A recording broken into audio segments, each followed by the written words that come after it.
Hi friends, এসআইআরের ঝামেলা এখন কিছুটা হলেও মিটেছে এমনটাই কিন্তু খবর আসছে বিভিন্ন জায়গা থেকে।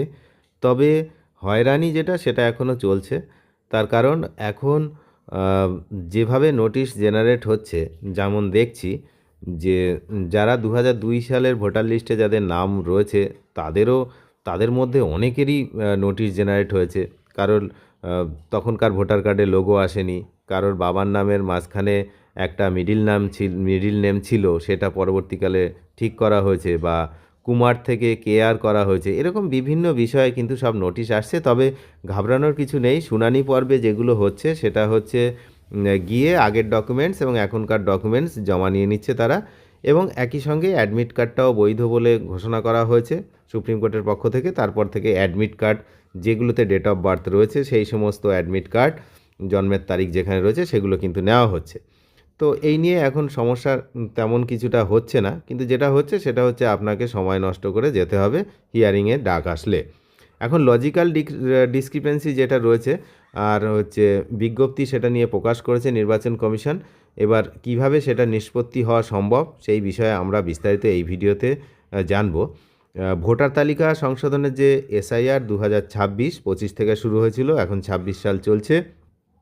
পশ্চিমবঙ্গে যে লজিক্যাল ডিসক্রিপেন্সির যেটা আনম্যাপড ভোটার, যাদেরকে 2002 সালের কোনো ভাবে যেখানে ম্যাপিং করা যায়নি, মানে 2002-এর সঙ্গে যাদের কোনো লিঙ্ক নেই, তাদের জন্যও কিন্তু বিজ্ঞপ্তি প্রকাশ করেছে নির্বাচন কমিশন।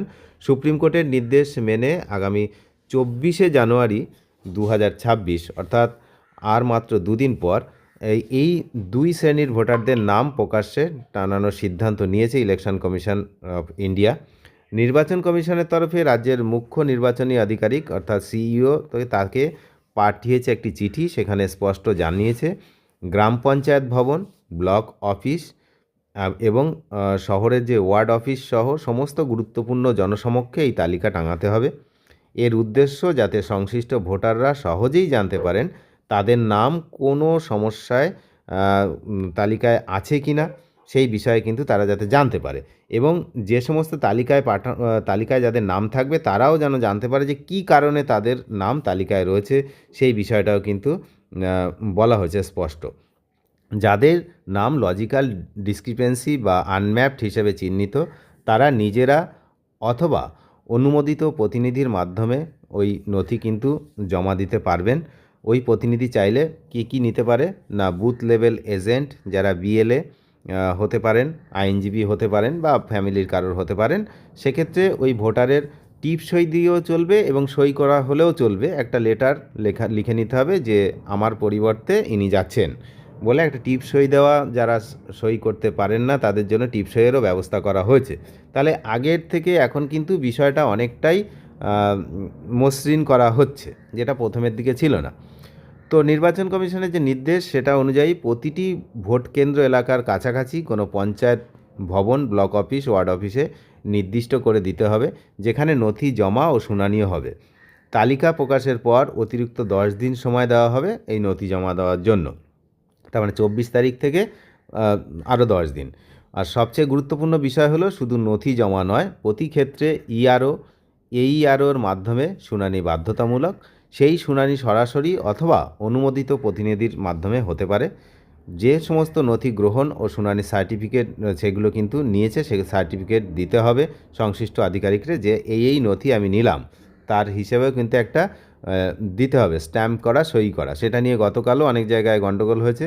অনেক জায়গায় গিয়ে শুনানিতে যারা ভোটাররা গিয়ে বলছেন যে নথি যে জমা নিচ্ছেন তার রিসিভ কোথায়, সুপ্রিম কোর্ট বলে দিয়েছে রিসিভ দেওয়ার জন্য, কিন্তু সেই ব্যবস্থা সব জায়গায় এখনও পুরোপুরি হয়নি। তো সেটাও কিন্তু করতে হবে, যা পরে বিএলও অ্যাপে কিন্তু সেটা আবার আপলোডও করা হবে। নথি হিসাবে মাধ্যমিকের যে অ্যাডমিট কার্ড সেটাও গ্রহণযোগ্য, তাতে জন্ম তারিখ উল্লেখ থাকতে হবে, একথা স্পষ্ট জানিয়ে দেওয়া হয়েছে।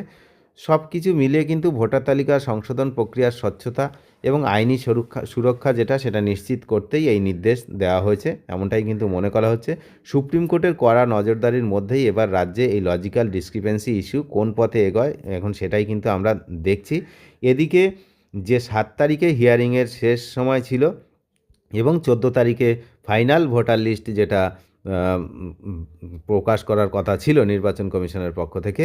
তবে সব দিক থেকে যেটা মনে হচ্ছে যে এই সময় বাড়বে, তার কারণ এর মধ্যে পুরো কমপ্লিট হবে বলে কিন্তু মনে হচ্ছে না, এখনও যতটা হিয়ারিং বাকি রয়েছে। তো সেক্ষেত্রে এখন কিন্তু এই বিষয়টা হচ্ছে না। এবং আর একটা জিনিস যেটা জানতে পারছি, নামের বানানে যাদের একটা অক্ষর এদিক সেদিক রয়েছে, তো তাদের ক্ষেত্রে আর নতুন করে নোটিশ জারি করা হচ্ছে না। পুরনো যেগুলো নোটিশ জারি হয়েছে সেগুলো বিএলও নিজেরাই হচ্ছে সেগুলোকে ঠিক করে দিতে পারছেন কোথাও কোথাও। আর যদি না হয়, যদি প্রবলেম হয়, সেক্ষেত্রে তাকে হিয়ারিংয়ে যেতে হচ্ছে।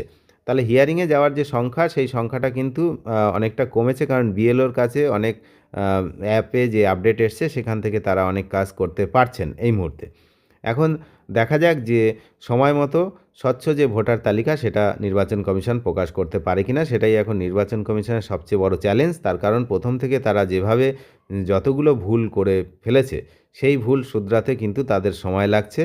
এখন সেই দিকেই আমরা নজর রাখবো, আপনারাও নজর রাখুন। চ্যানেলে যারা নতুন তারা নিয়মিত আপডেট পেতে অবশ্যই চ্যানেলটিকে সাবস্ক্রাইব করে সঙ্গে থাকবেন। ধন্যবাদ।